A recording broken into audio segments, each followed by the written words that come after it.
Hi everyone, আজ সকাল থেকেই ঝমঝম করে বৃষ্টি পড়ছে। চারিদিকের ওয়েদারটা একবার দেখো, আকাশটা দেখো, সমানে বৃষ্টি হয়ে যাচ্ছে। আর এই বৃষ্টিতে ভিজে ভিজে চলো তোমাদের চারিদিকটা একবার দেখিয়ে আনি, এত বৃষ্টি হচ্ছে।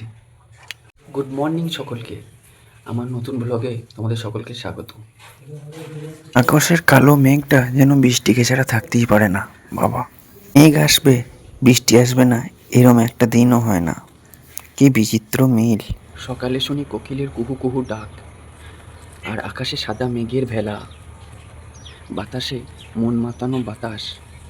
তবু তোমরা কেন এত হতাশ? বন্ধু, তোমাদের জানাই শুভ সকাল।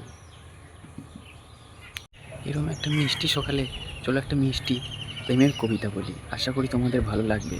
কি মেঘলা দিনে পড়বে কি আমার মনে? মেঘলা ওয়েদারে আমার একটা বেশ ভালোবাসার রোমান্টিক কবিতা। কবিতাটার নাম হচ্ছে আমি হয়তো পুরানো হয়ে গেছি। হঠাৎ করে অনুভব করলাম আমি হয়তো অনেক পুরানো হয়ে গেছি, অতীত হয়ে গেছি তোমার মনে।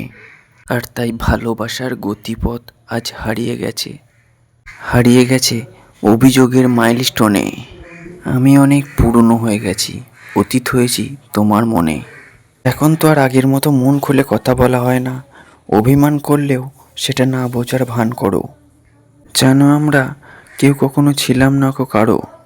অনুভব করলাম অভিমান বেড়ে গেছে, তাই হয়তো ভালোবাসা আর বাসা বাঁধে না মনে।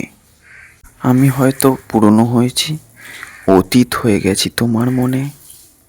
ভালোবাসা আজ গুমড়ে মরে, বন্দি যখন ঘরে। একটুখানি স্মরণ করো, যদি কখনো তোমার মনে পড়ে, যদি ভালোবাসা কখনো তোমার দুয়ারে কড়া নাড়ে।